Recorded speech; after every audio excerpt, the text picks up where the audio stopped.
that position, no matter Yeah. how many abilities Riot moves away over into ultimates to try to keep him up in that top lane. He still finds his way down there, protecting 80 carries, especially with the big old shield that he can now give with the Devour.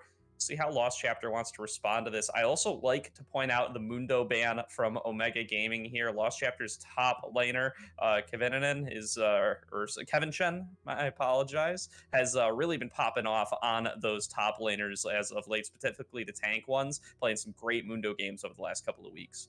Yeah, it's important to take those picks out if you can, especially because it's not only the potential of being a strong top laner, and we were talking about tank top laners Ornn coming through. I think almost everyone knows what that champion does and how great it can be. But like you're saying, just taking away flex potential picks is really important, and the Mundo is one that can go either in top lane or in jungle. So just getting rid of that is really important.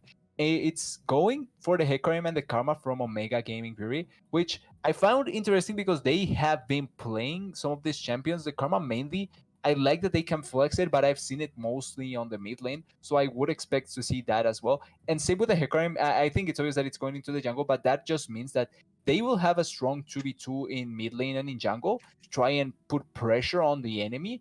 And if you can just get Hecarim as far ahead as possible and allow him to invade the jungle and invade the Diana, then he can just shut her down so hard. Yeah, Ahop really has been a big fan of this Karma. They've also flexed it to mid lane for Manatsu once or twice. They really Yeah. like to pair that one up with the Hecarim in the jungle, giving it the movement speed with the shield that can then move into more AD for that Hecarim. Ahop, 4 out of his 6 games so far this season on the Karma, so really has been loving that pick in the bottom lane in particular. And then with that one game in the mid lane, that's 5 out of 6 games for Mega Gaming Fury coming through on that Karma in particular. So they really do value that pick super highly. The support on the other side, Yeah. though, Yaoma has played 8 different champions in 8 different games. So some real opposite showings from the support pool there. Whereas Omega Gaming Fury, they really like to zero in on that Karma. You never know what Lost Chapter is going to bust out here. Yeah, and one of the things that I like that you're bringing up, it's the support picks coming through. Some of these champions that are more liked than others, but the fact that Lost Chapter support and mid lane can flex these picks so much. So they can not only play a lot of variety, but they can flex both of these champions going into the Seraphine that is banned, the Karma that got picked, but you can also go for the Lulu champions like this that you can flex on mid lane and support, which I like to see a lot. Obviously, this time around, we're not going to see that because Leona is the champion picked here, but already we see so much hard engage and hard team fight and a super hard team fight composition to just go into the enemy team and try and destroy them as hard as you can. And the other side, it's Omega Gaming Fury trying to answer with something, a carry that can answer to the tanks and can destroy them later on. The Jinx is a good idea, but she's close to immobile even with the Karma shields and Karma movement speed. So you have to play really carefully and even close to perfect to survive long enough. But if you do survive long enough, I think that you can carry the fights later on. Yeah, and that's the streak's broken. TDS. Leona Yoma has already played before this season, Yeah. so no 9 for 9 tonight, but it is going to be a good pairing with that Tristana. Should put some pressure on this Jinx that Fury has opted into, and there is that Syndra locked in last. We'll assume that one's going to be going to the mid lane. That does solidify that Karma at the support position.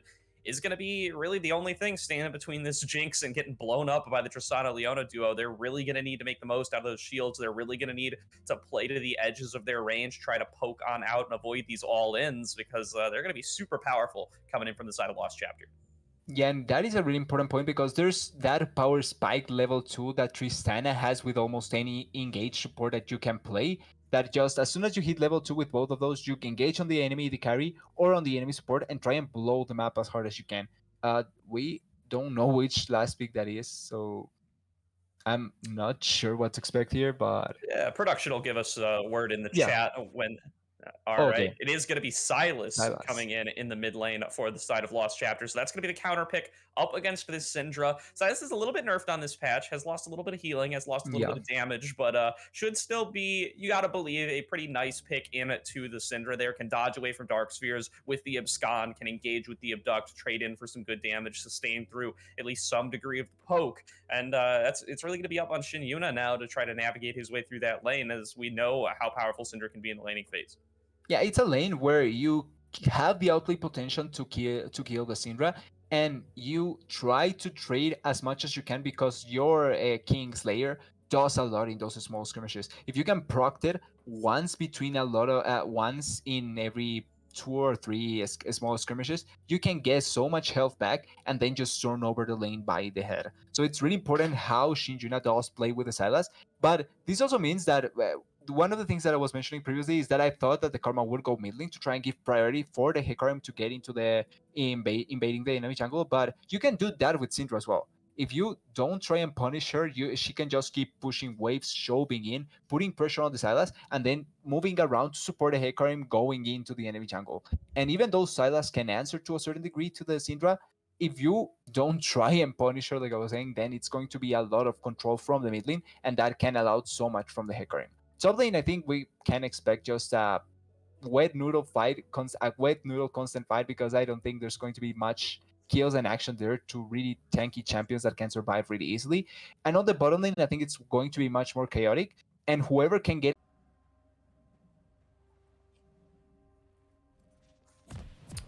Welcome back, everybody, to the Aegis Protectors League Week 4 of the group stages here. We've got Omega Gaming Fury taking on Lost Chapter. We've completed the drafts. We have loaded into the game. We are exiting the base.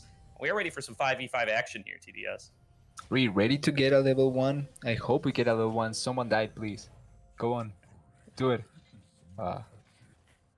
Looks like it is not going to end up working that way this time around. Although, as I say that, Manatsu is going to see old Gregorio looking for a little bit of something in the river. He's going to exchange some cues back and forth, and they are going to end up backing away. Doesn't seem like there's too much opportunity for a level 1 with both of these teams going for those early spreads, making sure that no vision is going to be acquired for either side. And should be pretty free for both of these junglers to start wherever they do please. Yeah, I take it. It's a start. A little bit of damage can just eventually turn into 30 kills by 15 minutes. One can dream. Absolutely can here. It's going to be a little bit of harass. Thrown over towards Shin Yuna's way as well. It's too late for the recall. You can see, though, Shin Yuna has gone for the fleet work this time around. Is going to be trying to get a little bit extra sustain in the lane, make up for some of the sustain he won't have on his W until later on. Just make sure that that Syndra isn't going to poke him out too heavily before we get later on in here. Meanwhile, you can see that it is actually going to be the Halo Blades, or the side of Deprapine, who's going to look for that aggressive invade or that aggressive engagement on to King Civil and Ahop earlier on, as we expected this bottom lane. Yeah, and one thing that I want to quickly point out is that if you can see, the Diana started alone on topside jungle with the Raptors and then moved into the red buff. Pretty interesting start to not have anyone leash, especially as a Diana. I feel like you typically see much more the Diana being leashed but now with this clear, I think that she's just trying to not make it so that they don't know where she is starting. Yeah, absolutely. Here, maybe trying to avoid a little bit of shenanigans with Lunacoon's Hecarim earlier on in this game. Deprapine and Yoma aren't going to be the first ones to get level 2 here. King Civil and Ahop just using their range, using their AoE abilities to clear the wave first. That should give them a little bit of advantage earlier on here. Meanwhile, Shin Yuna going to miss the abduct in the mid lane, going to take some harassment as a result. Is going to keep trying to sustain on up, has the corrupting potion as well to stay in this lane for as long as possible, but certainly is not going to have the best time trading up against this Syndra in the early levels. Yeah, he needs to wait to get the Kingslayer. That's the most important cooldown for him to begin to actually matter in this lane. And Manatsu, I feel like, has been doing a really good job keeping the distance with Shin Yuna, and not only that, but forcing the trades. Even though it's not a trade that he is losing health in, as long as you can keep mana up and then be able to trade slowly against the Sylas, if you can force the teleport before yours, then it's a huge win for you. Yeah, my lane to watch this series is really going to be this mid lane. Manatsu and Shin Yuna both have been big forces for their teams so far here in winning the games that they have won. 4 wins each for both of these squads in individual games, while Omega Gaming does have the match win rate slightly higher than the side of Lost Chapter. Both of these mid laners also have been a huge part of all of those. Manatsu, number 4 in KDA for all mid laners across the entire league here, and Shin Yuna right behind him at number 5.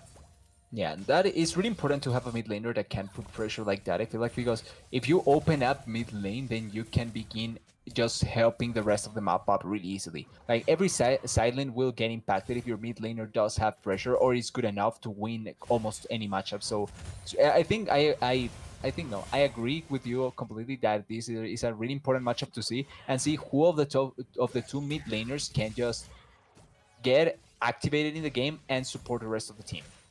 Yeah, and they're dead even right now. 24 CS to 24 CS. Shin Yuna taking the harass, but not losing out on the minions for it. So should at least be considered a success here. Although that's Kingslayer interrupted by Scatter the Weak. Nice play by Manatsu there, making sure that he can stay ahead in the 1v1.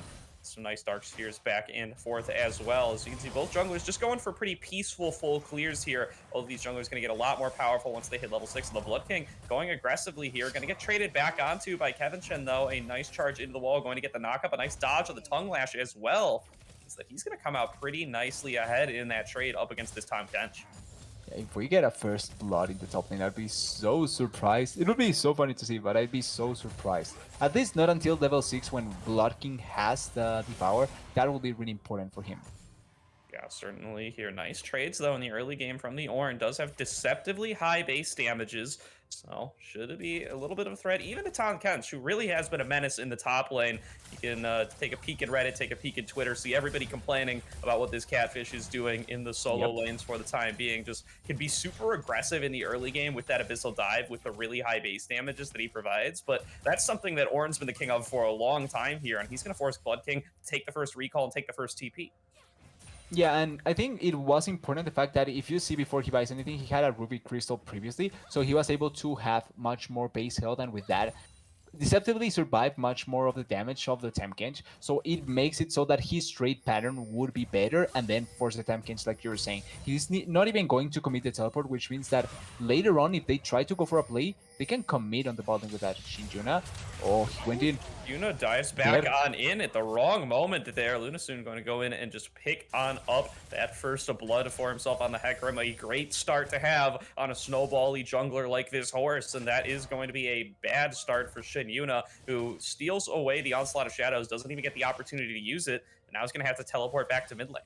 Yeah, and it was a nice setup. The Syndra prepping the wave, pushing it, but not so obviously that you would think the Hecarim is there. Hecarim going through the lane instead of coming through the sides, making it much more harder to predict. And as soon as Shin Yuna commits with the E, then it's much more easy to set up the ultimate, then into the damage from the Hecarim. No, not even a second to be able to use the Onslaught of Shadows.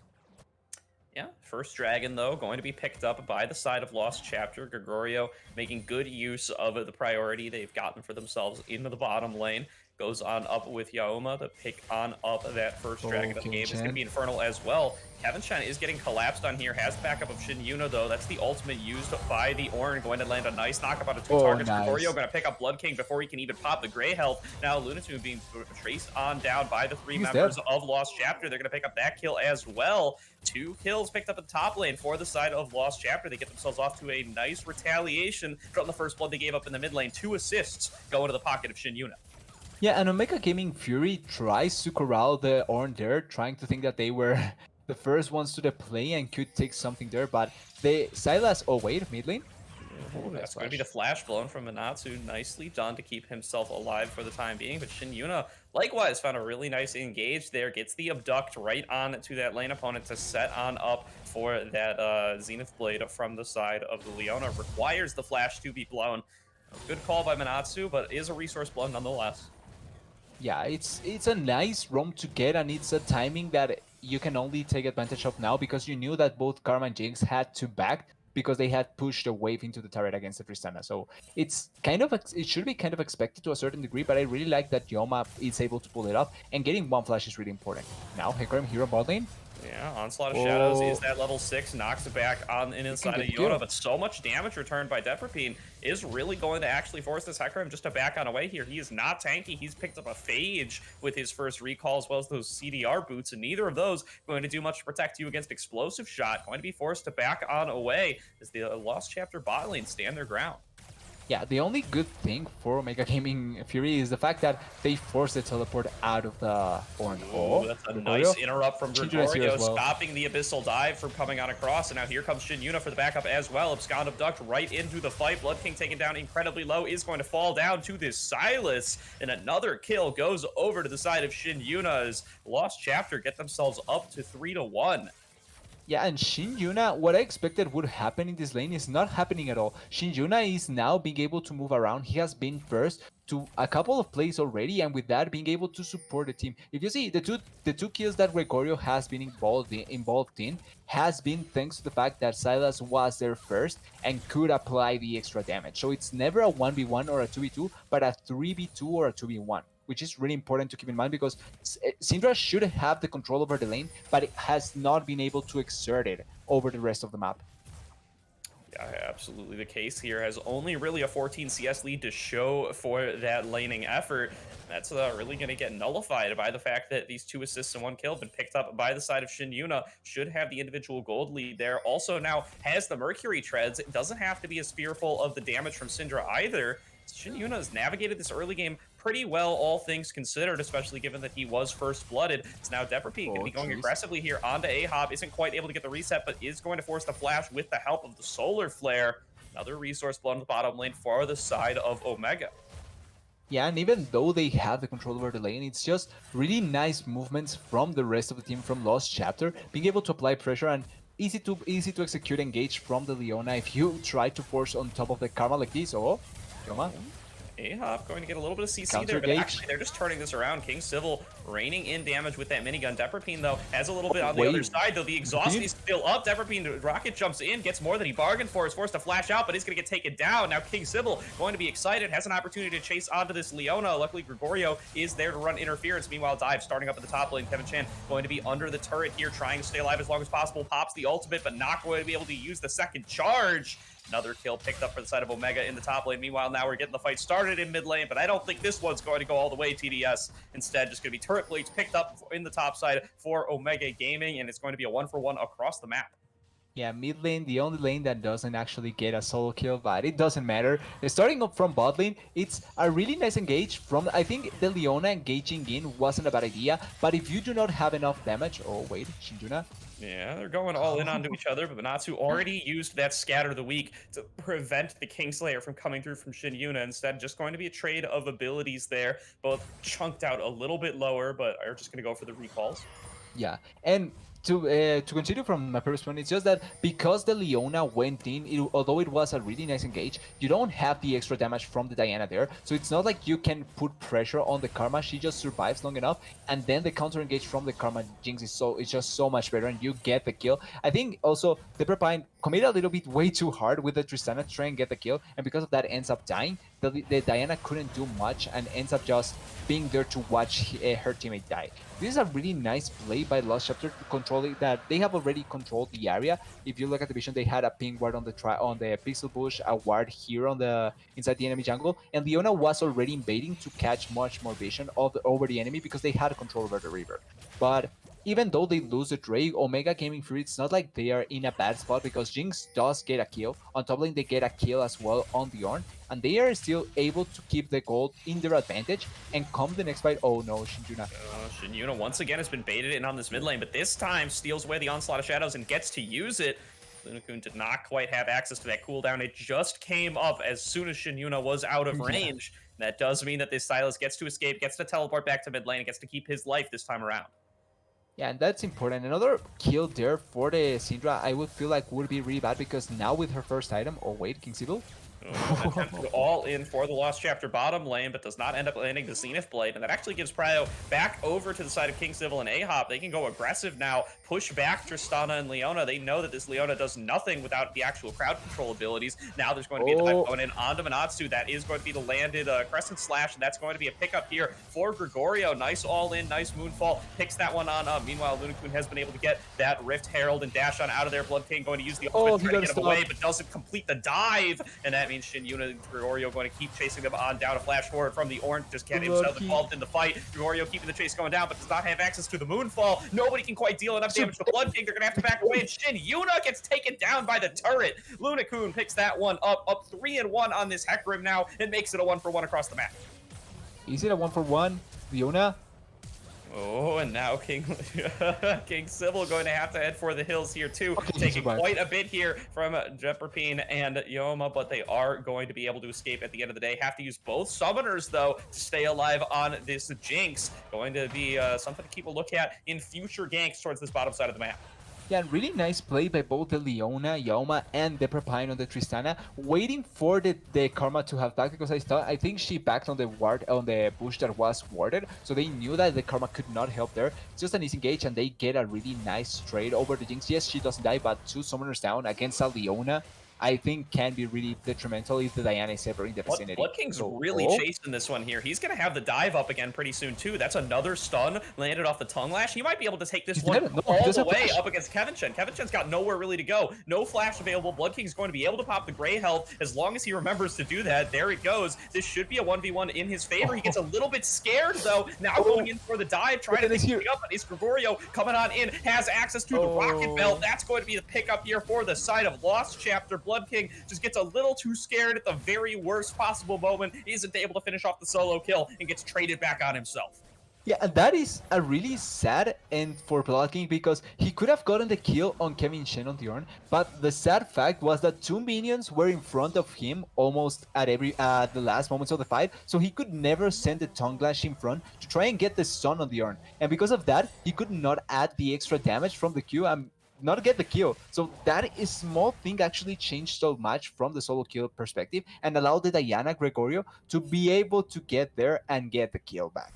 Yeah, nicely played though by Gregorio. Right place, right time. Gets himself up to 3 kills on the jungle position as well to tie it up with Omega's Lunakun. But now are going to just be a little bit of farming it out here. The bot lanes have rotated over towards the middle lane to try to pop open some more turrets here as Omega Gaming were able to claim the first one of the game in the bottom lane. Yeah, part of the goal went to the Jinx, which is really important. You want your main carry to be as fed as possible, especially because the Drake coming up in 1 minute. This Drake, the side of Omega Gaming Fury does have to fight because it's the soul point. You cannot allow the side of Lost Chapter to reach a soul point so easy, especially being as a Mountain Soul, because the extra stats from the Mountain Soul will benefit so much the Diana, the Sylas, the Ornn, and the Leona, and you don't really want to have to try and shred through those champions. Definitely do not here. So now might be a little bit of an opportunity onto A-Hop here. Yoma going to jump on over, but might just be in a 1 versus 3. Gets knocked back on in by Lunakun. Nice uses of those Hecarim E's. Gives another kill over to King Civil here. Now 2-0 on this Jinx. That is the start you want on this kind of team fighty carry. And with that death, they now can control the river so easily. They can push this wave, and at 20 seconds for the Drake, Leona is up in 10, but she needs to run over a long distance so they can try and rush the Drake down as fast as possible and secure it. Luckily, Lost Chapter doesn't need to fight this because they already have the Drakes, but it's an important Drake to begin stacking, and I think having 4 Mountain Drakes would not be ideal for Lost Chapter at all either. Yeah, they're also just giving over this turret for free to Kevin Chen because they had brought down Blood King into the bottom lane to make sure that they would have the members for the side to pick up this dragon. They are going to be able to do it for the side of Omega Gaming, so is going to be a dragon in their pockets, but means that there is going to be a little bit of gold given back over to the side of Lost Chapter here in the top lane. So now Yoma getting collapsed on once again here. Might make it 2 in a row here as Lunakun has this Leona's number and is going to lock him down and pick up another kill for King Civil. Yeah, and I love that they didn't even try to last hit Leona as soon as they know she was dead. They just give it to King Civil again, 3-0 on the Jinx, and it's just they just keep on stacking gold on the Jinx, which I really like a lot.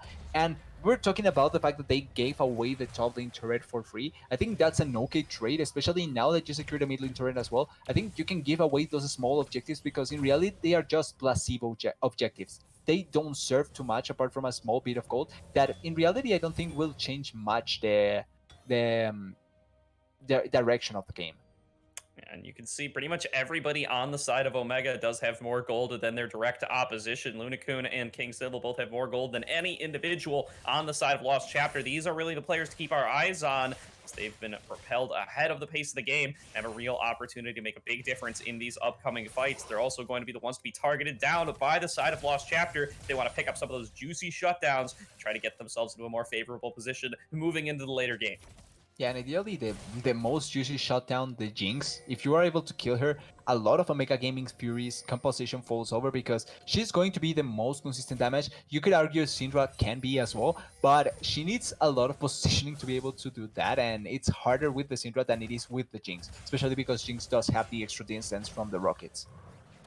This is the kind of playstyle we've seen out of Omega Gaming Fury so far this split. They tend to go a little bit more even for the first 20-ish or so minutes, but they pick these scaling team fighty compositions, and they really start to come alive right around this point in the game.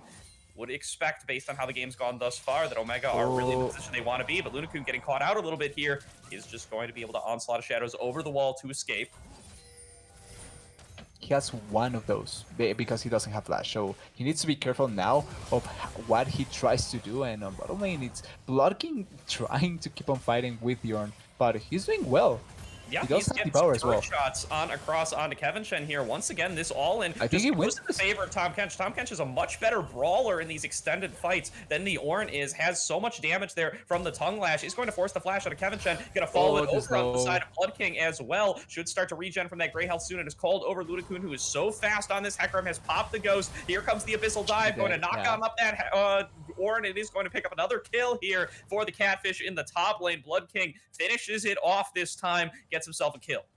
It's pretty much, I would even name it a solo kill because everything that happened there was just blocking, thrashing the Ornn as much as he can. I'm surprised he didn't even use the Devour and got the solo kill, but I like how he played that, ignoring the minions. You in reality don't need that much the extra gold here. As long as you get one more tanky item, you're pretty much set with the Tahm Kench, and you can keep him just fighting the Ornn constantly, and you probably win that. We already see this. He probably keeps on winning that the longer the games goes on because of his passive, and because of the amount of damage that he deceptively deals.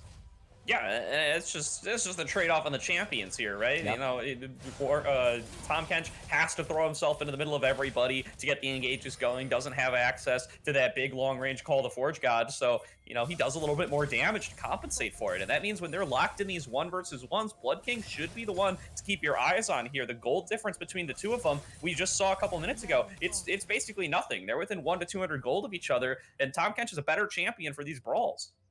Yeah, especially if he's able to fight close quarters, which is really important. And I think for this composition also particularly, the fact that it's a Diana, a Sylas, and an Ornn, champions that will have to go win to be able to get as much damage as possible, I think it's ideal for the Tahm Kench even.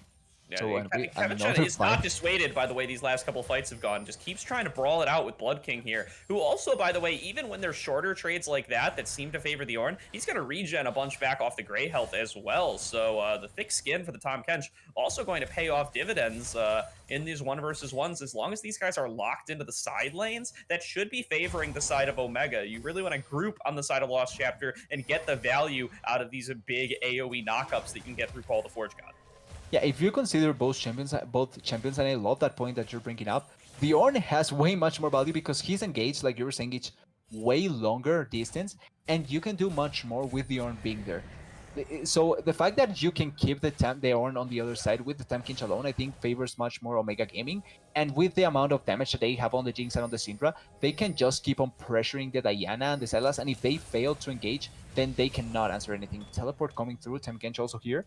Yeah, Blood King walked all the way down here, so did not have Look to at expend Syndra. his teleport here. Important to keep in mind. Syndra is around on the backside here. Manatsu looking for a big engage, not going to land the Scatter of the Week onto anybody, and now they know Syndra is behind them here. That's not going to be enough to dissuade Omega Gaming, though. They're still posturing for this Dragon. It is going to be Lost Chapter over in the side of the pit. Gregorio looking to try to finish that one off. Once again, Scatter of the Week, not going to land on anybody. Kevin Shen taking a lot of poke damage, though. Blood King in the front line here. Dragon going lower and lower, down below 1k. Going to be picked up by the side of Lost Chapter, but Omega want the fight. That's a big moonfall onto everybody, though. So much damage coming through from the Lost Chapter jungler to shut down Urn onto the Hecarim, and now Deprapine has all of the resets he's looking for. Gets the first rocket jump. He's going to go in for the second, trying to chase down King Sybil. Meanwhile, the remaining members of his team are winning the fight here in that river bush. They're going to pick up 3 kills for themselves. King Sybil going to be shut down for the last one, and it's a 5-0 ace in favor of Lost Chapter. Yeah, and what a fight. It looked really contested, waiting for the final moment, but huge ultimate by Yoma to stop the Hecarim from going in to steal anything. They get the dragon, and as soon as they get the dragon, the turnaround for the fight is so good. Gregorio gets a massive moonfall, like you're saying, and also really important, he doesn't die. He goes into Sonjas and he's able to flash away. If he dies there, he can probably he gives the reset for the Jinx, and maybe Jinx can fight through that because a lot of the members were able to survive even with all the damage that came through from the Diana and the Sylas. So that is small thing can actually turn around the fight, but because he doesn't die, they can just clean up after the fact. And I think it's really important also the fact that Manatsu fails so many scatter the wicks in that fight. He didn't hit Diana once with those, and because of that, there was no cheap damage going into the fight. Most of the Lost Chapter members had a lot of health already going into the fight, and they didn't lose anything by the Syndra, which I think could have changed a lot in that fight as well. Absolutely could have there, but Lost Chapter going to be the ones that come out alive. Gregorio definitely going to be the MVP there with that huge Moonfall, just dished out so much damage, especially to squishy members from the side of Omega, and just meant that that fight was over before it could really even get started. And the flank from Manatsu didn't really end up working out for them. They kept looking for these long-range scatter the weeks, but they never actually found a mark. It just meant that Lost Chapter had the better positioning for the fight and were able to come out ahead at the end of the day. Yeah, Manatsu tried to get a little bit cheesy with those flanks. You don't expect those with the Syndra. He tried to put pressure that way, but never could accomplish anything really. And oh wait, Diana coming here. Yeah, gonna be Oh another no, dive on Manatsu here. Syndra Does not have is access dead. to the flash call. The Forge God comes on through, and that's an easy pickup for Kevin Chen in the bottom lane. Another kill goes over the side of Lost Chapter with the Baron at their backs. They are keeping this siege going. It's a 5 versus 4 on the map. They've got the 1-3-1 setup, and they're picking up turrets left and right. Yeah, luckily they do commit two important ultimates, so maybe they cannot force way too much. Maybe just one inhibitor and that's it. Which I think can be important for Omega Gaming because that buys enough time so that they can fight the next Drake. But they're still pushing really strong. It's not like they cannot get dissuaded by this. They do get dissuaded from the inhibitor. Interesting. Yeah, no, Omega just trying to match the 1-3-1 there, but that just means that the Baron buff really making the difference and allowing them to pick up 3 turrets there. They get an inner in the top lane, an inner in the bot lane, an inner plus an inhibitor in the middle lane. This is a huge value Baron here for the side of Lost Chapters. They just ballooned their gold lead to about 6k. Yeah, importantly, they are able to open them up, like you're saying. So they are still gaining gold from destroying those structures. But I think Omega Gaming Fury is not completely mad about this. Yes, they do lose turrets that are important, but they didn't lose any inhibitors. And it's not like the side of Lost Chapter could have pressured way much more. So it's still buying themselves enough time for the next Drake, which they have to completely fight because it's a Mountain Soul. I don't think they're going to give that over. And 1 minute 30 more for the Jinx to be close in items to the Tristan. I think it's ideal. Same with the Syndra. She should be able to complete the Void Staff, which can change a lot also in this fight. So we still need to wait and see if Lost Chapter has this in the back because Jinx and Syndra can be scary champions. Certainly can. And yeah, as we said, Omega Gaming Fury, they're really this team fighty style team, the same as Lost Chapter is. And they didn't get to have their team fight the way they wanted it to in that last fight. They just really got blown up incredibly early on, did not really get to play it front to back the way that you want to with this Tahm Kench Hecarim. It just meant it was all going to be coming up Lost Chapter. We'll see if the other fights do end up playing out this way. But Lost Chapter have complete control over this bottom river. They know the Dragon's coming up here in about 40 seconds. And they want to see if they can pick off Omega Gaming as they try to come on through. But Omega going to group up all together here as they try to face check, trying to make sure they don't get the fight that they don't want here. As now they look for the engage on a Silas, but they just get died by Gregorio, who busts through those 2 squishies in just an instant there. Manatsu, now the last carry left alive is Karma and Jinx have bitten the dust. Not going to be available for this next fight. And that should mean Dragon Soul going over to the side of Lost Chapter. Yeah, and I was about to praise the fact that they moved in as a unit to try and protect the Jinx as much as they can. But as soon as they saw the Sylas, they moved there blindly and just left the Jinx and the Karma to the wolves. Instantaneous ultimate by Gregorio, really well done. And Assassin gets the job done, jumps on top of the carry, kills her. No chance to fight this Drake, no chance to fight anything now. And I think this Mountain Soul is pretty much the closing to the end because I don't think there's much chance for Omega Gaming to be able to come back.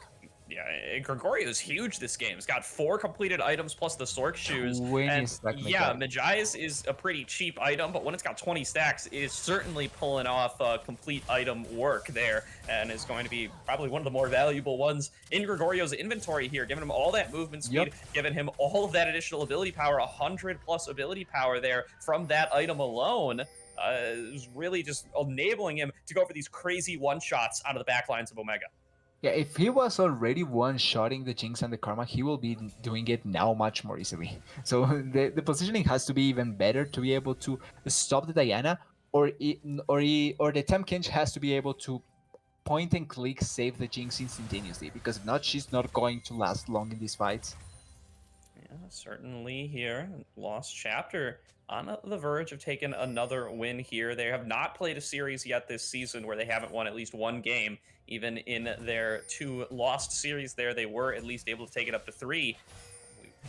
Looking like they might be able to at least guarantee that up against Omega here as they're on the verge of closing out this game number 1. Probably just need one more good fight. One more death push, pretty much. Also, interesting fact before anything happens here, on the stream we haven't had a game that hasn't been 2-0. So maybe this is the first time that it doesn't happen. Oh no. Oh, okay. They see Ahop, but they don't even want him. He's not the target. It's going to be Ludicune. Oh It's no. actually going to be King Civil here, left out to dry. No summoner spells available. Gets hit by the Solar Flare and is taken down. Now the escape attempt coming through from Blood King here, but Yoma is on the other side and does still have access to the Zenith Blade. Trying to finish off that Gil, trying to get some CC down, is going to be able to do so along with a nice flank coming through from Kevin Chen. Here is the fight. They're diving through onto this top catch. Moonfall lands on a 3. Ahop nearly gets one shot by it and is going to get finished off by that Diana Q. Tom Kench has fallen as well. Only 2 members left alive for the side of Omega to try to survive against this siege. This could be the game for Lost Chapter. Yeah, they have a Tristana, they have a Diana, they have damage. I think this is close to it. They do have to clear a lot of the turrets, and the Jinx is coming up in 6 seconds, but I think even if she tries to walk in, she's going to get exploded. But yeah, Lost Chapter is not committing. They are going for the Baron now, maybe because they didn't have a huge wave. So they are just going to back off into the Baron, just get a safe, clean win after All that. right. All right, they're gonna play a little bit more reserved. They're gonna play a little more conservatively as they move on over towards this Baron here. Not quite going to close out the game, but should be very favored to do so here. Blood King not going to come up back alive until this Baron is already long gone. Should be a Lost Chapter just getting their gold lead even higher here. Goes up to almost 10k here, 9.5k for the time being. As 3 minutes until Elder Drake, but I don't know if we're gonna make it that far. TBS. If we do make it that far, if by a chance, a miracle, something magical happens and Lunicune actually steals the Drake, that can actually change everything. So we can wait and see. But I agree. We shouldn't expect that much. I think Tristana will just jump in, kill someone, and the game will magically end after that. Yeah, it's pretty good chance that that is how this game's going to end up finishing on off here, as the vision control is well and truly in the favor of Lost Chapter. They've pushed it up into the opposing jungle. You can see both on blue and red sides. They can see everything that is going on there. They can claim all the jungle camps for themselves. Or an upgrade starting to come across as well. Going to give that one over to Shin Yuna. Make sure that he is going to have that upgrade as well, giving it to both carries now at this point on the level 16 Ornn, as well as this Diana, who really doesn't need any more AP, but is going to get it as a result of those Ornn buffs. Now the siege is coming on through. Gregorio looking for his... Oh my goodness. That's just Almost one-shots the Jinx off of just the Crescent Slash there. That's a lot, TDS. It's going to be very difficult for Omega Gaming to overcome that. I'm thinking, can the Diana get a pentakill with the amount of damage that she has currently? Maybe, right? Oh. Yeah, it's certainly possible. Just has to find the right angle. Gregorio is hanging out on the backside here now. Should see their opportunity. Is looking to dive on in here. There's 4 grouped up together. Goes on in, gets 2. Picks up 2 kills. 1 onto the Jinx, 1 onto the Tom Kench. That's going to be a 3rd one picked up, but it is in the side of Deprapine. No pentakill available this time around, but it is going to be the game going in the favor of Lost Chapter here. They start out off the night 1-0. Yeah, and it felt closer than it actually looked at the end. They were closer at the start. They certainly were trading more, trying to get the better of each other at the start of the game, playing a lot to win advantages. But as soon as this 3rd Drake hit, after they had already the 4th Drake, after they already had a 2 Drake advantage, Lost Chapter just won the fight so heavily, and we were crediting a lot the jungler Diana Gregorio because he did get a really massive moonfall that changed a lot of the fight. I also want to say that close second to me was Yoma because I feel like those fights he controlled the area so well and was able to made it so that the Diana felt kind of invisible to a certain degree. She wasn't there, and then the next second she was there because the Leona was able to just apply so much pressure alone by the CC that she had. And when the Diana did get in, then it was the damage from her that exploded everyone. Which I think it's a really nice combo to have and a really nice execution by Lost Chapter. Yeah, and every pick that Lost Chapter ended up with, you always saw that Yoma was there with those solar flares to make sure that these targets were going to be locked on down and that Lost Chapter were going to be able to pick themselves up. The individual kills that kept them in the game, that kept them. You're welcome anytime, Ivar. No problem. A little bit too much time, maybe, but they did try to play as cleanly as possible and secure the win, which they did. And at the end of the day, that's what matters most. So, really well played by Lost Chapter. And this time around, a lot of bans that in the previous game were through Karma, Diana, and Tam Kench going through. And it's Viego first pick this time around, which I like. Viego is probably the other main jungler that is on this patch apart from Diana and Xinjiao. And after that, it's kind of who is better than the others, likely seen. Yeah, and that I expect to be a jungle Viego, given how the patches have worked on out for that champion in particular. And Gregorio had an excellent game number one on the Diana Yeah. here, now having it banned against him here in game number two. Really excited to see what he's going to be able to bust out in game number two here. Meanwhile, Omega, they're sticking to their team fight guns, TDS. They're going to lock in Wukong, Orianna as their solo lanes first and foremost. Absolutely committed here to keeping these AoE team fight comps going. Yeah, and I think Oriana is a champion that we have seen much more. I think Manatsu does play a little bit more Oriana than Syndra, so I think much more comfortable with that champion. But it's Syndra now going for the side of Lost Chapter to try and put pressure on the mid lane. I think this kind of a similar champion matchup in the sense that both of these champions can win control of the lane. It's just who can have better control. And at Cho'Gath, I haven't seen that in a long time. I would say against the Wukong particularly, I'm not sure if it's a good or bad matchup. I do think that Cho'Gath is one of those champions that neutralize the top laners really well and can control the matchup. Even though you are not winning in CS, you eventually are able to survive long enough that it doesn't matter what happens in top lane. Yeah, Kevin Chen it has been trending towards those tanks throughout most of the season here, so not surprised to see him busting out another one here in the form of the Cho'Gath. Into the Wukong in particular, that's a little bit of a surprise, I would say. Not sure exactly how the matchup goes, but as you said, feels like there's a lot more ways to punish the Wukong in particular here. But Yeah. Cho'Gath's going to be the option, and it's going to be locked on in here. Meanwhile, Hecarim for Omega Gaming Fury once again here, sticking with that team fight strategy and sticking with what clearly seems to be Luna Kun's favorite champion. Yeah, I think taking away the comfort is ideal, to say the least. And like you're saying, Jinx last game was doing a lot of damage, and she was at some point 3-0. So obviously, taking one champion that can be really risky out of the way, it's valuable enough. And if you don't want to play, then it's just better to take it away. Sivir being banned now from the side of Lost Chapter, it's interesting. I think Sivir it's not a champion that we have seen a lot of prevalence in. Yes, she does have good synergy with Hecarim and with Wukong in team fight in terms of team fighting and being able to provide a lot of damage. But as a laner, particularly, she does lose a couple of matchups, and I don't think right now she's in the greatest of spots. She can be used, but she's not the most ideal AD carry to have. And it's now Omega keeping taking away the Tristana, which I think they will. It's not yet secured, but I think it will be the Tristana secured here. Yeah, with Jinx banned, with Sivir banned, which both of these squads have busted out in the past already this season, isn't going to be one of the premier team fighting picks. But instead, they're going Yeah, to Ash. look to beef up their engage, and they're going to take the Ash. Yeah, interesting to say the least. And on the other side, it's Lost Chapter going for the six. So trying to fight control with control because the six will have the push on the wave. But the Ash does poke a lot, and that way she can also get the control of the wave. This is going to be decided to me with how the supports will play. So support partners will be really important in this matchup. Jack six is Brom six is not one of my particular favorites. I feel like six goes better with something like the Alistar, like the Leona, something that can secure engage much more easily, and you can put your poke down easy, and the super mega Inferno bomb as well. So I'm not convinced with the Braum, but maybe it can actually help a lot. It does have the shield, and if this Sarah does go through, I think Braum is probably one of the better supports, tanky supports, to survive the burst from the Ash Syra. And wow, full teamfight composition from Mega Gaming. Yeah, this is an old school bot lane duo here with the Ashe Zyra. This is the old sneaky elimination duo from all the Yep. way back in 2013.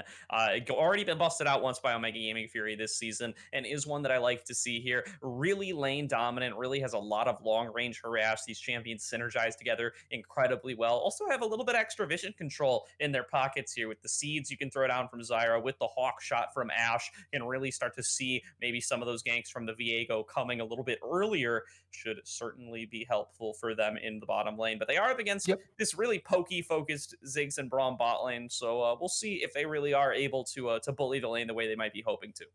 Yeah, as long as if the Braum is able to dissuade the damage from the Ashira, Six can just clear the wave easily. Even if he doesn't farm the whole wave, if he can just clear it, then you're not risking anything in turrets. And like you're saying, Viego can come down on bot lane, and with the support of the Ram, you can secure a target really easily if you are able to hit the mark from the Braum. And these are two squishy champions. Ashe and Syra are not tanky enough or don't have enough movement speed or dashes to survive apart from the flash. So if they get locked down, I pretty much think they are dead if they don't flash. So it's going to be interesting how this dynamic in the bot lane will be played, and if the Viego and the Hecarim put a lot of pressure down there, or if they try to go elsewhere. Because I feel like Cho'Gath alone can be left alone. Wukong not so much. You do want to try and feed the Wukong as much as possible so that he can be a menace later on. The Orianna and the Syndra can be kind of equal in the mid lane, so you don't expect to feed either of those champions. And it's going to be then on the bottom to see if you do want to snowball the Ash Shira and shut down the six Brom, or if you want to just have pressure so that you can secure Drex. It's going to be interesting to see.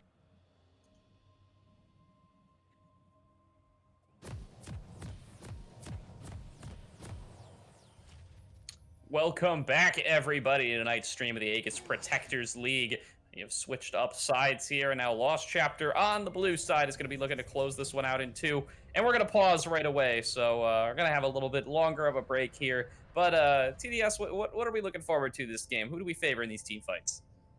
Well, first of all, I wasn't looking forward to a pause. I kind of deflated after that, but yeah, just looking into the game, what I want to see, obviously, the champion that you typically close to never see, the Syra. I do want to see if they do try to play around the bottom lane because Syra Ash lane can be a little bit obnoxious. They can pressure a lot and try and push around the enemy bot lane as much as they can. But like we were talking about in the draft, they are squishy, so they need to be careful about no overcommitting and not overstaying because if they get collapsed on by Yoma, by Gregorio, they can die so easily. So it's going to be a coin toss to see if they do actually perform with this or if they just end up feeding and dying constantly. Yeah, also, gonna want to keep an eye on Kevin Chen on this Cho'Gath. We talked a lot during the break about how we don't really understand this Yep. Cho'Gath pick here. This was their counter pick up against the Wukong. It doesn't really have any other unique value to their team here, so it's got to be because Kevin Chen thinks this matchup is sick. So I'm really excited to see what he's going to be doing here in the 1v1 up against Blood King. Yeah, the Cho'Gath came after the Wukong was big, so he has to think that it's going to be valuable and it's going to be good. And I think Kevin Shen can pull it up. Yes, he didn't get that much strength in the lane in terms of the previous game, but he did execute so well on the Yarn. He had a couple of good ultimates, and the feast in this game can be used as a double smite, so securing objectives can be much more easy for your team, as well as with the feast you can kind of secure targets for the Viego to be able to get resets easily. Yeah, absolutely. It's just yeah, so we're gonna see if they play a more objective focused game, how the lane is gonna end up going up there, because all of Kevin Chen's usual tanks were available. You know, Tom Kench was banned after game number one, sure, but the Mundo was still up, the Scion was up, the Shen was up, the Ornn was up. This is quite a few options were available, and just doesn't decide to go for any of them. Instead, he's going to be the old school salamander here in the form of that Cho'Gath. Salamander. He's kind of like a salamander, right? Like on his base skin, he's got like the black stripes across the red back. Just Google what a salamander looks like. You'll see what I'm saying. I mostly get reminded of the Loch Ness monster when I see it. I know he has a That's skin fair. about it, so I always think of a monster, Loch Ness monster, because of it. I can see that one as well. That one's also perfectly fair, especially when Loch Ness Cho'Gath does be popping out of the folds. This time around, Oh, going Yoma. to actually be Yoma getting caught out here. That's a lot of slows coming through. The Ouch. volley does a bunch of damage. The Tangle Thorns do a bunch as well. And it's too late to really go for a recall here. You're gonna kind of Yeah. just have to play back and safe here as the Brawl. Luckily, his bot lane carry is the Ziggs, so is pretty well equipped to do just that. Yeah, but the sad thing now is that he did have to blow up two potions already, which means that, or yeah, I think it was two potions. So that means that he will have a lot of trouble trying to stay in this lane as long as you can. Like you're saying, the six can push, but you don't want to overcommit too much mana early on until you can back and get the lost chapter. Yeah, Ironically, certainly do not want to here, and is just going to be Sapphire Crystal start as well for yeah. both of these mages. So that you can tell they're really just looking to kind of clear on out waves here. They just want to make sure, hey, I want 3, 4, 5 more spell casts before I have to do my first recall. So much so that I'm going to dedicate my first item to it. Yeah, and interestingly, in bot lane, the first ones to reach level 2 are the Six and the Braum. Even though the Asha and the Sarah had priority, they just lost the push because of the 6 bomb. So I think that is something that we will keep on seeing in the lane, and something that will keep on affecting.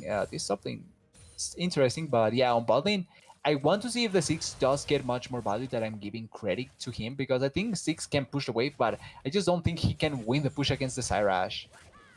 Yeah, it really depends on how they're using the skills here. I think Ahop has been fishing for a few of the Tangle Thorns to try to pick up onto this Braum rather than clearing out the wave. But yeah, I agree. If they just center all of their damage towards the wave, I think King Civil and Ahop will have no problems getting the wave pushed in their favor here. Shin Yuna taking a little bit more damage than he might bargain for here, as that's going to be a Clockwork Wind-Up passive from Manatsu, really letting him keep the pressure going. Attack Dissonance gets him even lower.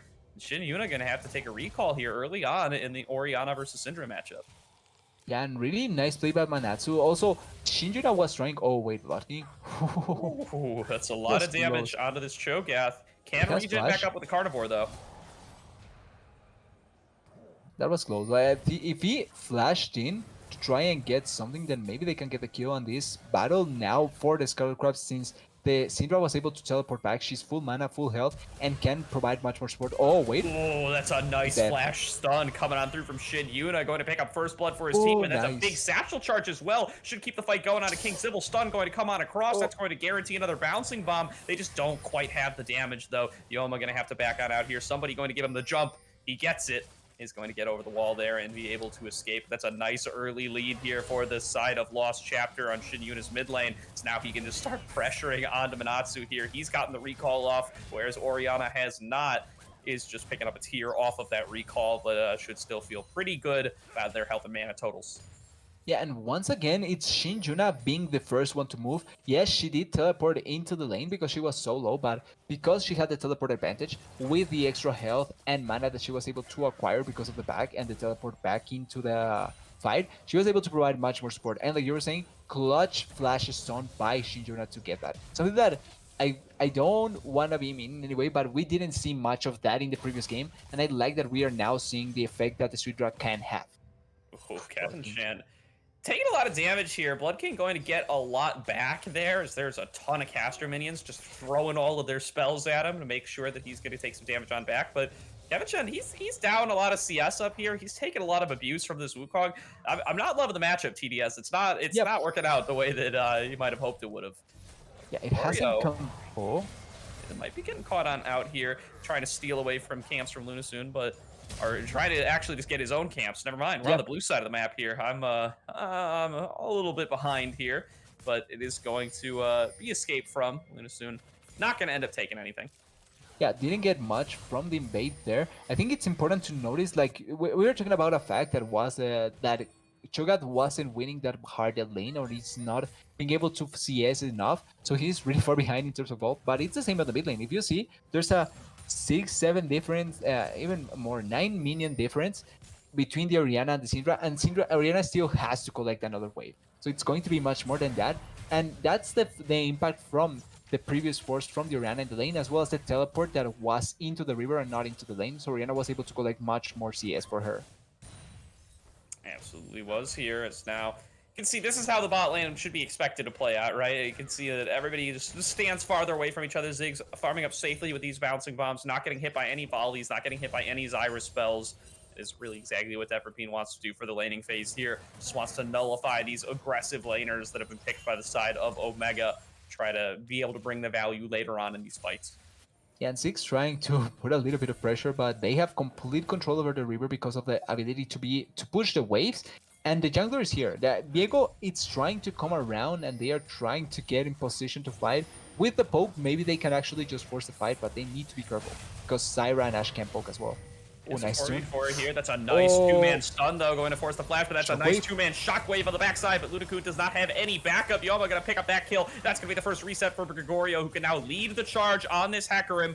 Doesn't have the Heartbreaker, though. Isn't able to reset and get more dashes on in, but it might be enough to pick up the Dragon. Ahop leading the charge now. Zyra? Shin-Yuna not going to land the Scatter of the Week, though. He is getting the damage cross from those Dark Spheres. The plants, though, dealing so much back to this Syndra. Shin-Yuna got to be a little bit careful here. Now Gregorio Oh, wait, going to dive Manatsu's on in. there. The flash forward comes through from the side of Manatsu. He Oh, wants the no. kill. He's not going to be able to get it, though. Now look at King Civil on the other side, trying to make it a 2-for-1. He is going to get moved back onto by Yoma, though, and that's going to be a pickup here for Gregorio. It is a 4-for-1 now in favor of Lost Chapter. Yeah, and finally, Deborah Pine almost kills. Oh, wait, Ahop. Oh no, Yeah, he's Ahop there. gets picked up by Gregorio as well. Now it's a 4-for-1. Forgot about Yep. that first kill earlier on a Lunakun. Was a 3-for-1. Now it's a 4-for-1, and it's a massive lead to the side of Lost Chapters. Now it is going to be Kevin Chen getting ganked here. It's he's probably not going to get his way out of this, but it is worth it nonetheless. Although he does have access to the feast, he's going to flash forward. He's going to finish off Blood King there. Wasn't looking at the ultimate get cool this as there, well. but Kevin Chen certainly was, and he might turn around this in a 1 versus 2. A double kill goes over to Kevin Chen. He had 8 solo kills coming into the night. He's going to turn it into 10. There's the Cho'Gath value. We weren't believers, and then he shows us that. Really well played by Kevin Chen there, because as soon as, even though they tried to clump on top of him, if they clumped up, it's easier to hit the knockup, and when the knockup you hit it, then you can use the silence as well as your E. With the extra health that is going back to you, if you have the fist, then it's an easy secure. And he was able to just force so much out of the Wukong as well as from the Hecarim without being so close to dying. And when he wanted to trade back, it was just so easy for him to get the fist damage down. The Wukong used the clone even earlier, so it's not like he could dissuade the Cho'Gath from not biting him, and then just ended up dying because of that. Really well played by Kevin Chen, and it ended up being a full wipe in the whole map, and Nunikun dying twice. Oh, Lunakun. Yeah, he's 0-3-0 on this Hecarim, is not having the performance that he Yep. was in game number 1 on this Hecarim, and that is certainly not where you want to be on a snowbally jungler like this, and now is at the point where it probably cannot win 1v1s up against the Viego. So many items already picked on up for Gregorio, 2-0 and 3 on this Viego.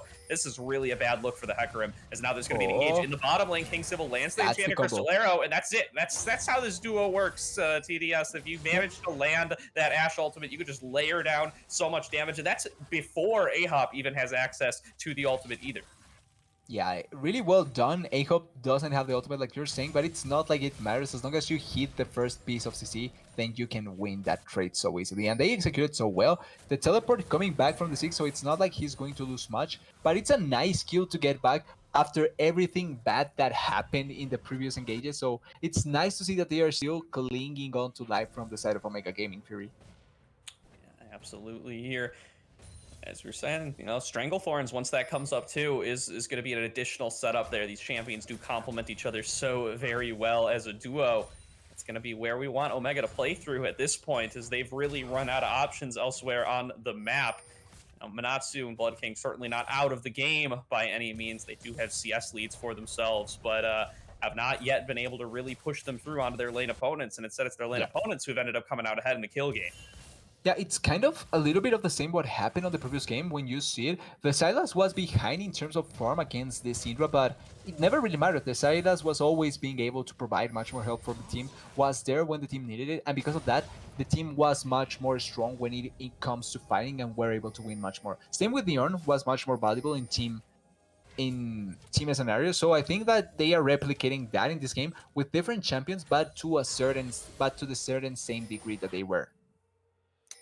Yeah, absolutely. Here is now Kevin Chen has the level lead now, has the gold lead to boot. You've got to believe down 13 CS, but has 2 kills in the pocket here. And you can just see now feels way more comfortable just walking up aggressively, using the damage those void spikes can dish out here. As he's got the access to the Bramble Vest, can avoid taking so much damage back from Blood King's Wukong now in the 1 versus 1. Yeah, he's even ahead in terms of experience, and I think that's much more valuable than being ahead in CS or in gold, because that way you get the what is called the base stats from Cho'Gath are really high. So getting much more levels are better for you than just getting through a gold. Oh, bottom lane. Oh, there's the Stranglethorns coming on out from Ahab. Is almost going to finish off Oh, Pepper Kichido. Beam, but not going to be able to do so. Now Viego is here to turn around the fight. Gregorio, oh my goodness, so much damage comes through from the Mega Inferno Bomb, layered on with the Viego, and Gregorio going to pick himself up another kill here. 3-0-3 on the Viego, steals the Ash's soul, and is going to lead the charge here under this turret with the Rift Herald to join them. Yeah, and a 6 that can just take down the turret from 2 plates up, so it's not like it matters that you don't have an AD carry. And I just realized something. The side of Lost Chapter does have an AD carry because Vigo can kill the Ashe, and that way you will have an AD carry, so it's not like they are losing on AD damage. Yeah, yeah, that's true. We really underestimated a lot of things here. You know, Viego's just gonna kill the Ashe, become the AD carry. The Cho'Gath is a good lane because he can just mind control the enemy top laner and jungler to come and kill to die to him 1 versus 2. There's a lot of options here. The Lost Chapter comp that we didn't consider. TDS. Yep, a lot of things that ended up happening and are good because they are happening. That's the most ideal situation for Lost Chapter, but they now secure the second Drake. Once again, they control these Drakes really well. In the last game as well, they were able to control the first Drakes really well. They get those 2 first Drakes and are in such a comfortable position with a composition that even though they don't have much AD threats, they have good scaling. The Cho'Gath will eternally scale. The 6 can scale really well, same with the Syndra and the Diego, so you love to see it. Oh, Shinjuna, he's dead. All right, Shin Yuno probably going to end up going down Oh, here. He wait, he has tries to flash. use the Unleashed Power Oh. combo, not going to end up working out there. Ahab picks up that kill, is going to get a little bit back for the side of Omega, and they need to claw back every little bit that they can at this point in the game. Down almost 4K here at 13 minutes. Yeah, and it's a good news that even though the support it does get the kill, it's a support that does value getting gold. The Syra does need items to be much more valuable, so it's not like you completely lose out on the Syra getting gold. It's really important that she does get as well. And Syndra not respecting the fact that the Syra was there, I think that she saw her before the ultimate came through from the Orianna, so you have to respect Flash before anything happens there. I feel that from the side of Shin Yuna. Zyra is one of the lowest defensive stat champions in the game. She's one of the squishiest out of the entire league. And when you're playing Syndra and you see a Zyra nearby, you do not get scared. You're like, ooh, can I look for that stun? Can I try to just one-shot this Zyra here? And Shin Yuna just, it doesn't happen for him that time around. Ends up giving up the kill. Yeah, I would agree with that if there wasn't an Orianna next to her. Like, if there wasn't, if there weren't 2 people there in the lane, I would agree with that. But it's just, you can even try an outplay by flashing to the side and then getting the kill and running away. But not even that was used. So I think just using the flash there, it's much more valuable than just waiting till the end and then dying. Oh yeah, certainly not a not a great play, but it's definitely understand the desire, understand Yep. the motivations for sure. It's Lunakun going to be looking around here, maybe for another gank, but just going to find Pink Ward, going to clear that one out, going to avoid the bouncing bomb, and is going to be able to back on out back into his jungle. Yeah, and pretty much control here, not much happening elsewhere after everything that happened before, so we need to wait and see if they do want to commit for the next Drake or just keep on farming and keep on getting better items, because Lost Chapter doesn't really need to force anything. They are in such a comfortable spot. They can just naturally keep on pushing. Now that the plates are down, 6 can take down turrets much more easily. And if you're able to apply pressure with the 6, then you can apply pressure elsewhere with the Cho'Gath, with the Syndra that have teleport, and can just keep on pressuring the rest of the map with that. Certainly can. It's Lunakun finishing off his red, continuing to just farm it on out, but might have an opportunity here in the top lane. Want to keep an eye here as Kevin Chen has just been pushing up this top lane all day long here. Hasn't really been able to close the CS gap from earlier in the game, but hasn't let it get any bigger either. Just keeps on clearing out those minions and is no longer really at much risk at all of dying 1v1 to the Wukong. Has access to that Iceborne Gauntlet to get a little bit more armor, to get a little bit more tankiness with the Bramble Vest as well. Yeah, and as long as he has been keeping the stacks up with hitting the minions passively, then he's in an ideal position. Even if you already reach your max stack with the minions, which I believe it's 6. So even if you reach that, then you can just keep applying pressure because if they do make a mistake, getting another stack is always good for you. Or just going for the objectives like the Viego is doing right now. Yeah, definitely here is looks like Kevin Chen has had access to the fees for pretty much a lot of the laning phase here. Not sure if he's using it on the minions ever to make sure he gets those initial 6 stats. Do a little check-in at some point here as yeah, Two, he's oh, got 5 five. stacks, so he's farming it on up. Yeah, that was Warple But Spikes. I thought it was 2 for a yeah. second too, and I was like, all right, this guy's on some next level Cho'Gath tech here where you never feast minions. But no, he's doing it. He's farming on up. So it's got to be 4 from minions, 1 from that kill on Blood King earlier on. Should feel pretty good on the Cho'Gath then here. Is on It good turns out pace to get those max stacks, that max size. Yeah, but it turns out I was watching the things of the stats, and it turns out that he has 1 from giant monsters as well. So he had 3 from minions. Well, 4 because he recently formed 1 because he had to use feast on something. 1 on champions and 1 on huge monsters, which I think probably would have been the herald that Oh, they all secured right. on top lane. All right, so yeah, then certainly 3 more to get from minions then, as yeah, certainly well on pace to get a whole bunch of stats later on. Can max out at 8 then, without needing to stop feasting on minions.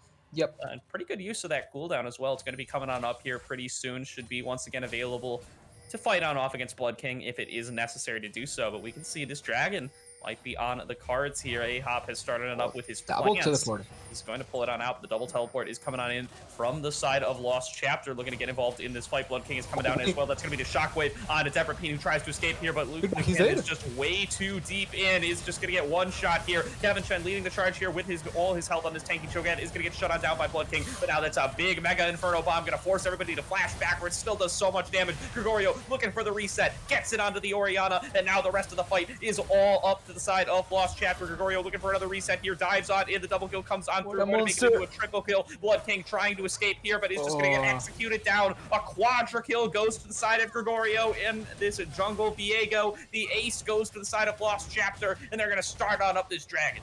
Yeah, and we were saying Kevin Chen of the Cho'Gath, it's a literal monster, but no. It's Viego that comes through being the real monster. He destroys everyone in that fight. An engage that looked really positive from the side of Omega Gaming because it seemed like the 6 could be exploded and you can win the fight after that, but not enough damage from the Hecarim. If you see, he went for the Chem Tank instead of going for the Sunder, which that reduces a lot of this damage with the changes that he did receive. So it's not like he can one-shot the 6 anymore with that. And because of that, they are able to answer the Hecarim, kill him. And the Cho'Gath that was soaking so much damage there, yes, he dies, but that opened up so much space for the Viego. Viego doesn't never want to be the main focus. He wants to come into the fight by the side, kill people, fight as much as he can, and get the resets. And because they were so focused on the Cho'Gath, the Viego was untouched. He did whatever he wanted and killed every member that was remaining apart from the Hecarim. Oh, Lost Chapter now well and truly in the driver's seat, looking to keep this group close here as they are looking to defeat Omega Gaming. As you can see up there, sitting at number 1 in the division with their 2-1 record, looking to get brought down to earth here by the Lost Chapter squad. They've been keeping games really close against some of those top of the table teams, and it looks like here and now they might be able to take down one of them. Yeah, they are finally connecting the small dots that they needed to be able to finally push into the upper echelon of this group, and they are doing it. They are playing so well. They are playing as a team and winning fights really handily, and I like how they have been setting up their objectives, their fights, and winning them. Absolutely. Here's Shin Yuna. Oh, Shinjun is Finds alone. himself potentially Okay. getting caught on out there, but he does get a nice scatter of the weak onto the Hecarim to dissuade any potential charges coming on in.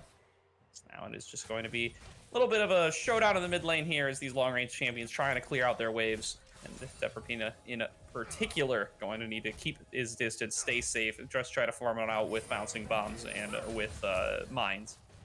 Yeah, but we're reaching another lawsuit. Oh, Ahop. Oh, Ahop doesn't get knocked up there by the Just Bravo walk. ultimate. Yeah, looked a little bit weird, but was a nice little sidestep and walked right back out through it while the animation was still going.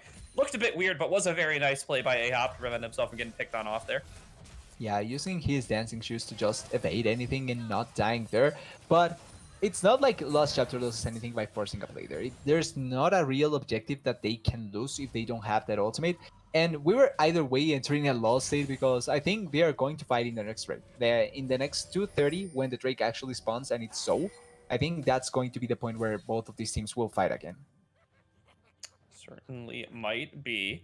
This now is going to just be a little bit of reset time here. The next dragon is not up for a little while. We'll want to be Lost Chapter showing on up to fight that one to make sure that they are able to secure themselves the soul.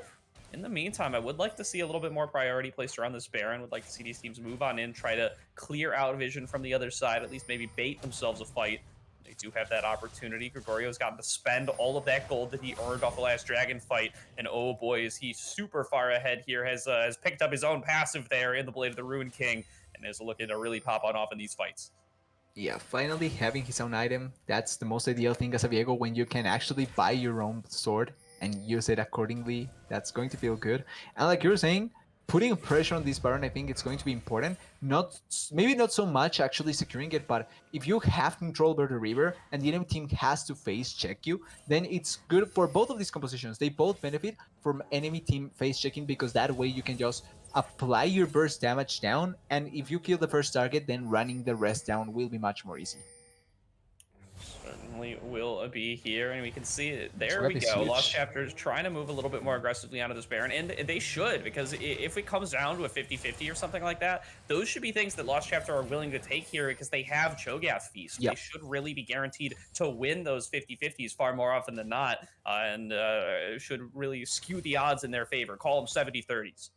Yeah, I think I wouldn't even think it's at 70-30. I would even say it's a 90 because it's not only the Devour, like you're saying, the Smite, but even the Mega Inferno Bomb can work like that as well. Mhm. Kind of the same like how Oriana has the Shockwave that can be a dissuade a Smite in a certain sense. You have the Mega Inferno Bomb as well. So 3 ways to secure the Baron or any objective. I feel like you can put much more pressure on the river with that and force Omega Gaming Fury to make a mistake there. Yeah, and they should stack multiplicatively, right? Because you can use them all at the same Yeah, time for an even bigger smite. So, absolutely would be an opportunity. But as at the last game, always Lost up. Chapter, they're going to play a little more conservatively. They're going to play towards the win conditions that they know that they have. They're going to look to start on up this dragon here as it spawns in about 4 seconds. Want to keep an eye on Omega Gaming Fury. They're looking at this Baron. Like, they might try to trade it, but they aren't quite in position to get it started on time. Look what I'm saying. There we go. They are going on in. They are potentially looking to start it on up. They are going to do so, but looks like Kevin Chen is on up there. They are going to try to engage onto Oh, him. the No, Asher Crystal Arrow comes on across. That's going to be Dragon Soul thrown on down. Now Kevin Chen looking to just lead the charge here, going on in on top of everybody. He knows that he has Shin Yuna over the wall. He's going to try to Okay, he's flash on dead. away, but he's going to get executed down by Blood King. Now, what can the rest of Lost Chapter do off the back of that fight? Omega Gaming do have a man advantage for the time being, but they are down the soul. They really would like to try to pick up onto this Baron, but now look at the flank from the backside. They got to be so concerned about this Viego. Gregorio could do so much here. He could also just throw away so much if he does end up getting picked on off. He's got a 700 gold shutdown in his pocket that Omega would love to get their hands on.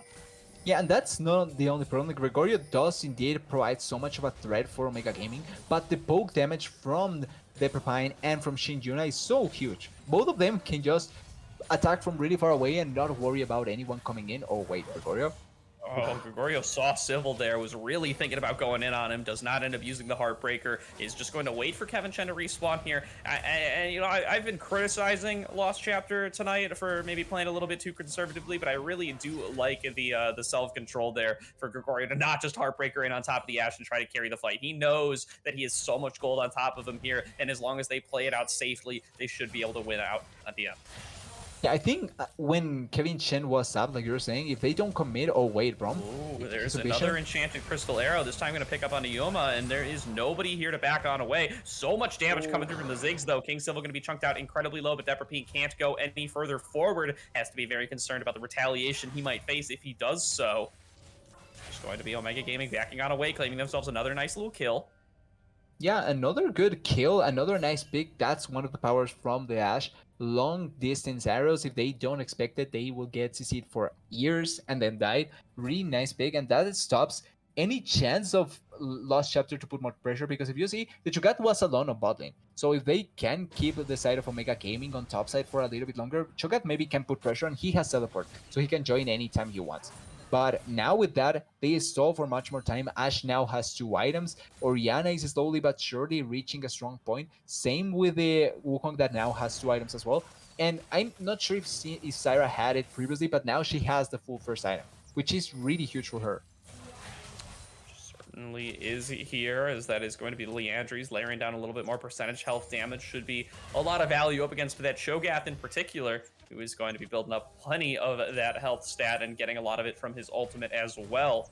He's finished on off his Thornmail here, just looking to punish some of these auto attackers for going in and auto attacking him. Ashe in particular going to be going in for that Wit's End. Should be nice and high value. In this game in particular, as we've talked about just how much AP damage is on the side of Lost Chapter. Unfortunately for King Civil, though, the most fed member on the side of Lost Chapter is going to be that AD Viego. Yeah, which can destroy you really easily. So you have to be really careful about him, but you do have range to be able to keep him away. It's going to be a game of who oversteps more. If the Viego overcommits and ends up separated from the team, he's dead. If the Hecarim overcommits and it's separated from the team, he's dead, like we have seen previously. So it's going to be a nice game of tic-tac-toe, in my opinion. Definitely here. The first axe has been laid down by Lost Chapter. We'll see where Omega Gaming do throw their O. It's just going to be set up in this Barren River. Control is to the side of Lost Chapter for the time being. Resets have been completed by both sides. Items are fully in the inventories here. It's just Lost Chapter trying to set up for a pick here wherever possible, layering down the mists from Gregorio. So that might be their potential pick here onto Lunakun. He is going to be able to just back away. He's got Orianna Ball on top of him as well. Has the potential for that big engage. Oh, a Shadow fails? Yeah, it's not going to be three times in a row there for the side of King Civil. He has gotten a couple of nice picks off of it already, but now that cooldown is going to be down. That means the Baron might be started up here by the side of Lost Chapter. Yeah, even the greatest sharpshooters miss sometimes, so it can happen. The important thing is the next time you hit it.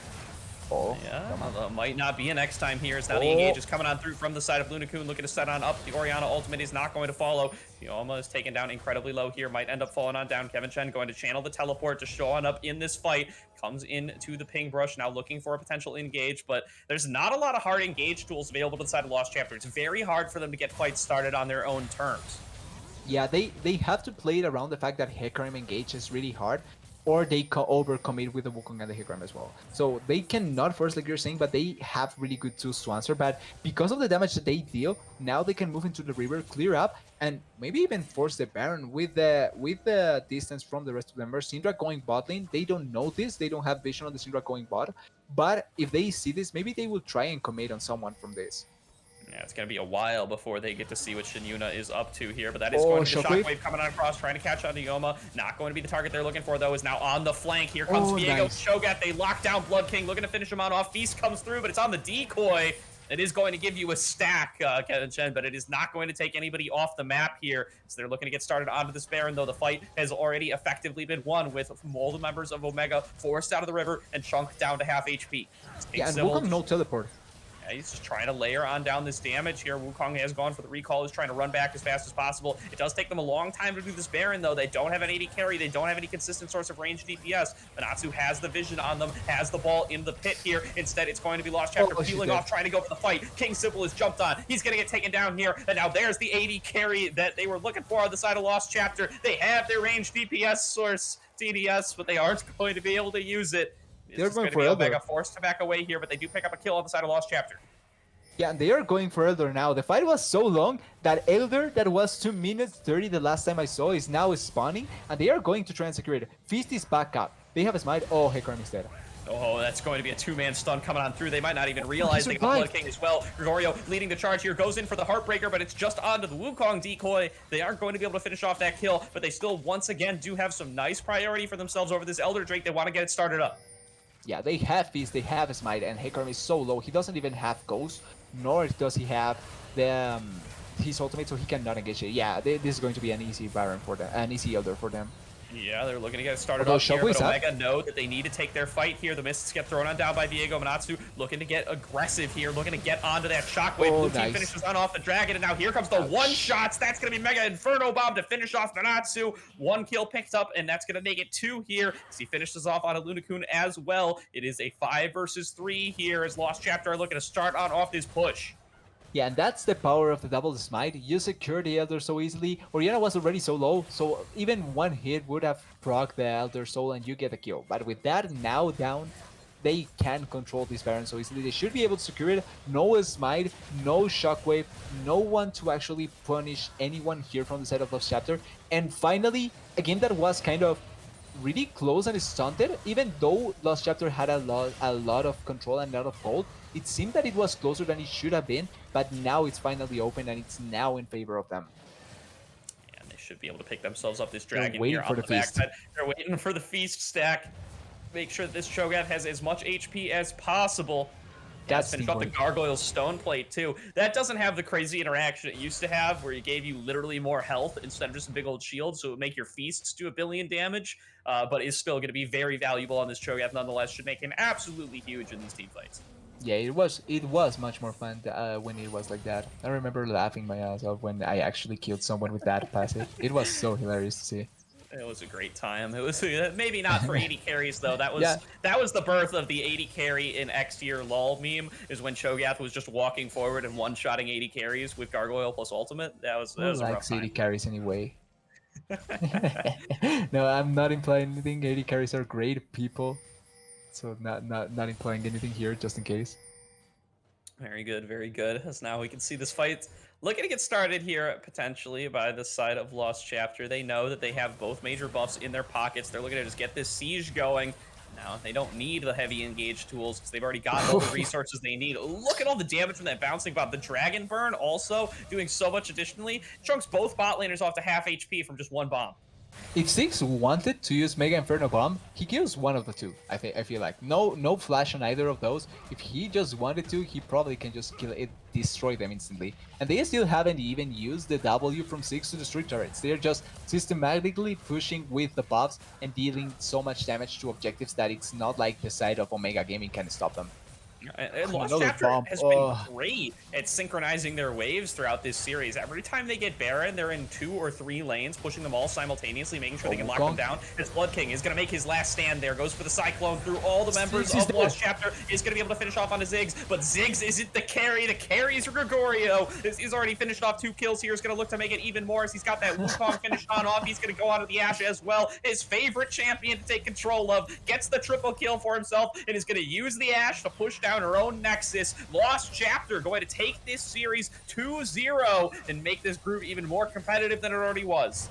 And the curse goes on. No 2-1s, no full series. We just get 2 zeros in this stream, which it's okay, can happen. But yeah, Lost Chapter win in such a commanding manner. Like there was a really huge loss state in the mid game. I gotta admit, and it seemed like maybe Omega Gaming could claw themselves back, but nah. As soon as they won it, they stepped on the pedal, finish the game, win easily. Really well done by Lost Chapter. And I'm beginning to like the way that they're playing, even though it seems like they are sacking Tublin to a certain degree. They are putting on tank duty to Kevin Chen and trying to play around the rest of the map, but they are doing so well. That facilitates the jungler, Gregorio, to go into carries, and we saw his power on the Viego here. And on the Diana in the last game, he plays those carries really well, and he executed so well in this series. Yeah, an excellent night for Gregorio here. He's I while I was doing reviews for tonight's games, was really somebody that I just kind of passed over on the stats sheet on the games that have already been played. Doesn't Yeah. look like he's been doing too much thus far. Playing a lot of games with Xinjiao and maybe not having the most success, but tonight, great game on the Diana, great game on the Viego, and comes out in my mind as a clear MVP for the series. Super well played by him in particular, and by all the members of Lost Chapter, with some really clean macro play, some really controlled games here to take on out a team that was sitting at the top of the standings in Omega Gaming Fury.